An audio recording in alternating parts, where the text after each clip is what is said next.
Préparez-vous, Espagne, car le 9 mars 2025, nous recommencerons. Ce qui vous fait remettre en question votre santé mentale, votre réveil et la structure même du temps. Oui, l'heure d'été est de retour, et avec elle le rituel annuel d'avancer l'horloge, un euphémisme qui sonne beaucoup plus charmant que la réalité hébétée. Pour beaucoup d'entre nous, l'heure d'été semble être une relique d'une époque révolue, un anachronisme pittoresque d'une époque où nous utilisions encore des téléphones à cadran et pensions que les costumes de loisirs étaient une bonne idée. Et pourtant, nous voici, en l'an 2025, toujours en train de jouer avec nos montres comme une société qui n'a pas tout à fait saisi le concept d'un horaire de sommeil stable. Mais sous la surface de nos plaintes collectives se cache un débat plus profond, une controverse latente sur la légitimité même de cette pratique de manipulation du temps. L'heure d'été est-elle une relique obsolète, un exercice futile de privation de sommeil? Ou sert-elle un objectif précieux, un mal nécessaire dans notre monde moderne? Alors que l'horloge avance vers une nouvelle année d'heure d'été, une chose est sûre, le débat sur ses mérites, tout comme le changement d'heure lui-même, est loin d'être terminé. L'heure d'été, malgré son air d'inévitabilité, est une invention relativement récente dans la grande histoire de l'humanité. Ses origines remontent au début du XXe siècle, une époque de conflit mondial et de conservation d'énergie. C'est pendant la Première Guerre mondiale que l'heure d'été a fait sa première apparition. L'idée était simple, quoique quelque peu discordante, avancer les horloges pendant les mois d'été afin de profiter des heures de clarté plus longues. Cela, affirmèrent les partisans, permettrait d'économiser de l'énergie, d'augmenter la productivité et même d'aider à gagner la guerre.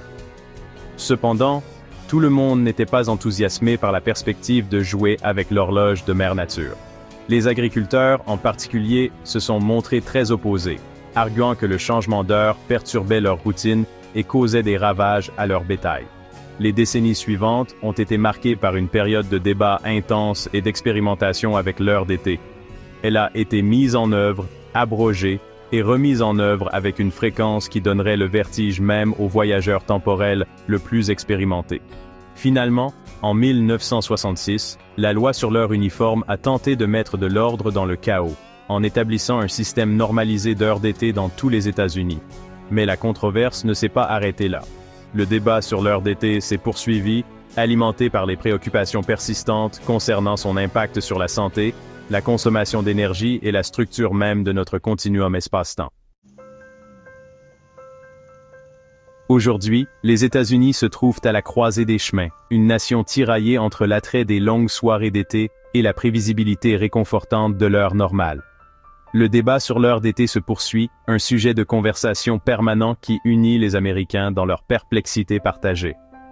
En 2022, le Sénat, dans un rare moment d'unité, a voté à l'unanimité la loi sur la protection de la lumière du soleil, Sunshine Protection Act, un projet de loi qui aurait rendu l'heure d'été permanente dans tout le pays.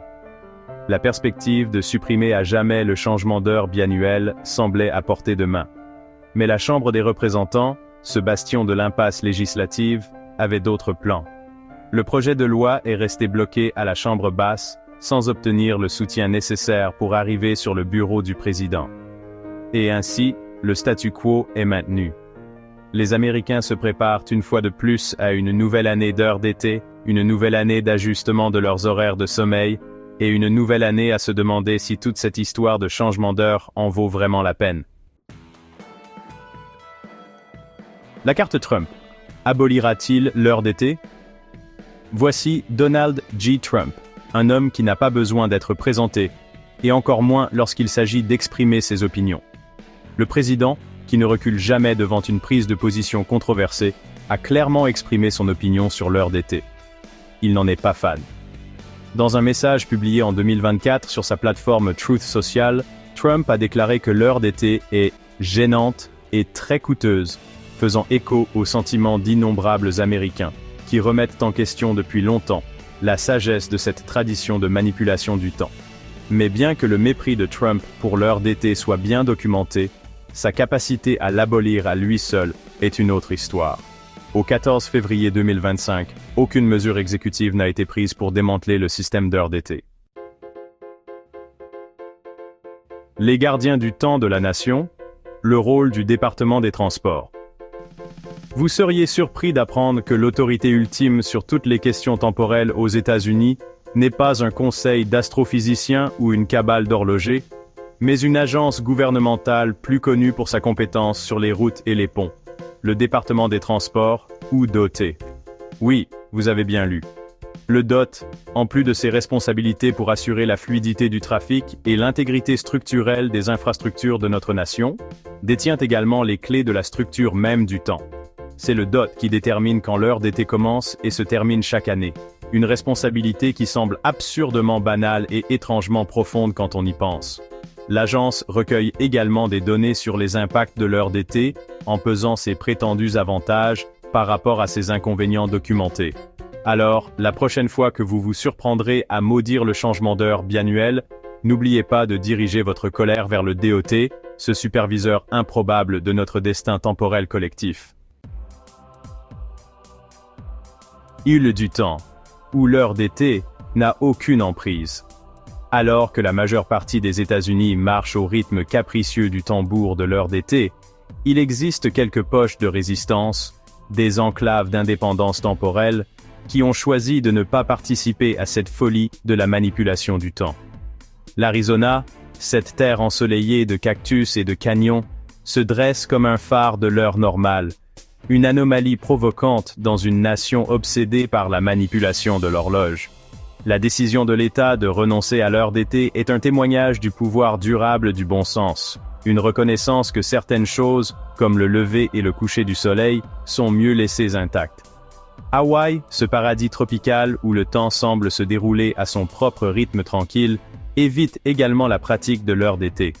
La géographie unique des îles et leur proximité avec l'équateur rendent le changement d'heure largement inutile.